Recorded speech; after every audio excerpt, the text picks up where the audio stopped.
onde o destino falha e monstros nascem. Esse manhwa parece perfeito, até você perceber que ele repete os mesmos erros de sempre. E o mais frustrante, ele tinha absolutamente tudo para ser diferente. Tudo mesmo. E ainda assim, em algum momento, escolheu o caminho mais fácil. Fala galera, bem-vindo de volta ao canal. A gente já passou por Solo Leveling, o espetáculo visual que escolheu ser blockbuster. Passou por Omniscient Reader, a obra densa que te trata como adulto e cobra caro por isso. Hoje, a gente entra em um território diferente dos dois. Uma obra que mistura reencarnação, fantasia épica, construção de mundo e desenvolvimento de personagem de um jeito que nos primeiros arcos parece a fórmula perfeita. Hoje, a gente fala sobre The Beginning After the End. E eu preciso começar sendo completamente honesto. Quando eu comecei a ler TBATE, eu pensei, finalmente um isekai que entendeu o que o gênero pode ser quando leva a sério a sua própria proposta. E por um bom tempo, essa sensação se sustentou. Mas aí veio a segunda metade da história. E eu aprendi de novo que potencial não realizado dói muito mais do que uma obra que nunca prometeu nada. The Beginning After the End é uma obra criada pelo autor canadense Turtle Me, que começou como uma web novel publicada na plataforma Tapas em 2018. A adaptação em manhwa veio logo depois, com arte do estúdio Fuyuki 23, e rapidamente acumulou uma base de fãs enorme, especialmente no público ocidental, que encontrou nessa obra um ponto de entrada mais familiar do que as produções coreanas mais densas. A premissa é sólida e bem executada logo de início. Arthur Lewin foi, em sua vida anterior, um rei poderoso, o guerreiro mais forte de seu mundo. Mas por trás de todo aquele poder, havia solidão, vazio, uma vida construída sobre força bruta e sem conexões reais. Quando ele morre e renasce em um novo mundo de magia e fantasia, ele carrega todas as memórias e experiências de sua vida anterior. Mas desta vez, decide viver de forma diferente. Desta vez, ele quer mais do que poder. Ele quer pertencimento. Esse setup é imediatamente mais interessante do que o isekai médio. Porque em vez de um protagonista que foi um cara comum e de repente descobre poderes, você tem alguém que já foi o mais forte e escolheu conscientemente construir algo além disso. Há uma maturidade emocional implícita no conceito, que promete uma jornada mais rica do que o padrão do gênero. E nos primeiros arcos, essa promessa é cumprida com generosidade. Vamos começar pelo que TBAT faz muito bem, e faz durante um tempo considerável. O primeiro grande acerto é a construção do mundo. O sistema de magia de TBAT é detalhado, coerente, e tem uma lógica interna que você consegue entender e acompanhar. Existem diferentes tipos de praticantes de magia, hierarquias, limitações claras de poder, e um ecossistema político e social construído em cima dessas regras. Raças diferentes, facções com motivações próprias, territórios com culturas distintas. Tudo isso cria a sensação de um universo que existe além do protagonista. Para quem vem do Omniscient Reader, querendo algo mais visualmente familiar e menos denso em termos de metanarrativa, o world building de TBAT é um ponto de entrada muito satisfatório. O segundo grande acerto é o desenvolvimento inicial do Arthur. Ver uma criança com a mente de um rei adulto, navegando pela infância, aprendendo com seus pais, construindo amizades genuínas, descobrindo o que significa amar sem a armadura do poder. Isso cria uma conexão emocional real.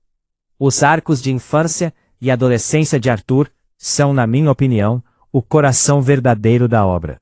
Existe ternura aqui. Existe um protagonista que você quer ver crescer, não porque ele vai ficar mais forte, mas porque você se importa com quem ele está se tornando como pessoa. E essa é uma conquista narrativa significativa, especialmente em um gênero que costuma tratar o desenvolvimento emocional como decoração secundária da progressão de poder. A arte também merece reconhecimento. É consistente, tem expressividade nos momentos emocionais e carisma visual nos combates.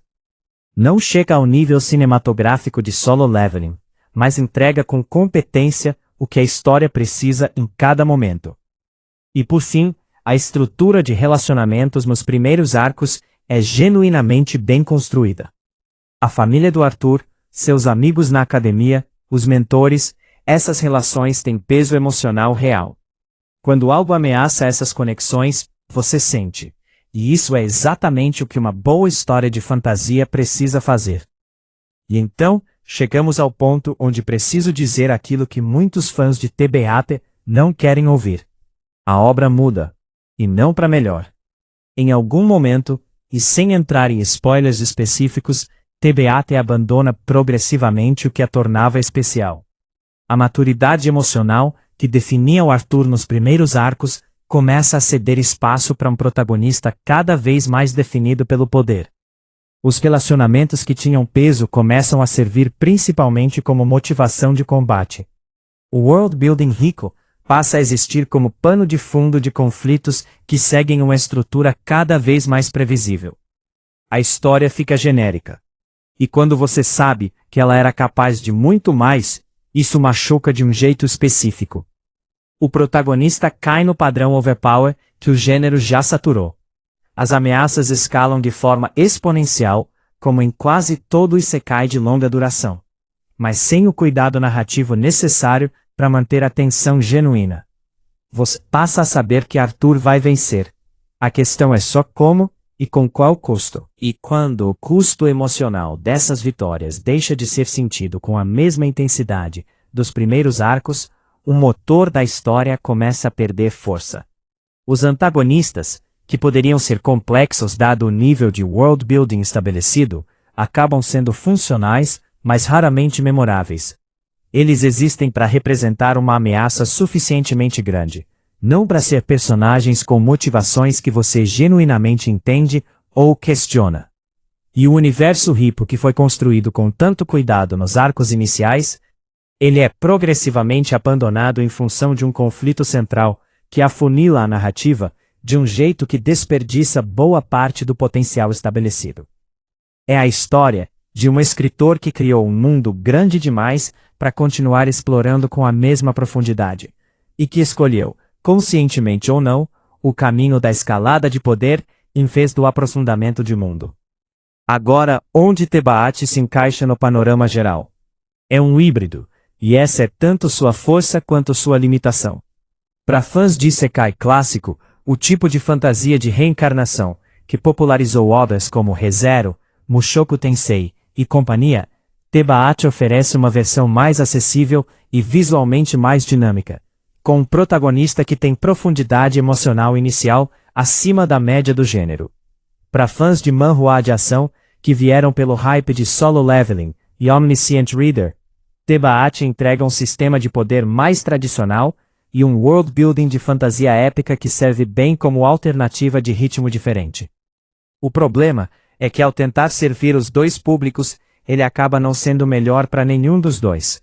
Os fãs de isekai, com profundidade narrativa, vão sentir a queda de qualidade na segunda metade.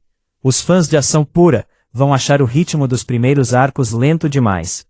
TBAT existe em um meio termo que é confortável, mas raramente extraordinário, e que se afasta progressivamente do extraordinário conforme a história avança.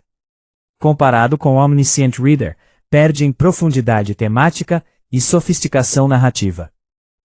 Comparado com Solo Leveling, perde em impacto visual e consistência de execução. Mas tem uma proposta inicial que honestamente supera os dois em potencial emocional. Um potencial que infelizmente não é plenamente realizado. Então, vale a pena em 2026? Sim, mas com expectativas bem calibradas. Se você entrar em TBAT sabendo que os primeiros arcos são genuinamente bons, com desenvolvimento emocional acima da média, world building competente e um protagonista que você vai gostar de acompanhar, você vai ter uma experiência satisfatória. Se você entrar esperando que essa qualidade se mantenha do começo ao fim, vai sair frustrado. A minha recomendação honesta é essa: leia TBAT pelos arcos de infância e pela academia. Aproveite a construção de mundo. Conecte-se com os personagens enquanto essa conexão é nutrida pela narrativa. E quando a história começar a escalar para um conflito mais genérico, você já vai ter recebido o melhor que essa obra tem para oferecer. Debate não é uma obra ruim, está longe disso. É uma obra que começou com uma visão clara e perdeu essa visão no caminho. E isso, no final das contas, é a crítica mais difícil de fazer. Porque você só consegue apontar o que falta quando sabe exatamente o que esteve lá antes. O começo é bom demais para ignorar. O final é genérico demais para glorificar. E a obra inteira é exatamente isso. O retrato de um potencial enorme que escolheu o conforto da fórmula em vez do risco da originalidade. Agora me diz nos comentários. Você acha que Debate é diferente do padrão do gênero? Ou no fim das contas, é só mais do mesmo, com uma embalagem melhor nos primeiros arcos? Eu quero muito saber o que você pensa, especialmente se você acompanhou a obra até o final e discorda da minha leitura. Essa conversa é exatamente o tipo de coisa que faz o canal crescer.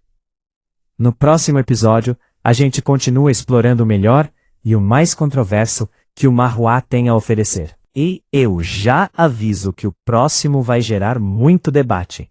Se esse vídeo valeu o seu tempo, deixa o like, se inscreve no canal e compartilha com aquele amigo que ainda está decidindo se começa debate ou não.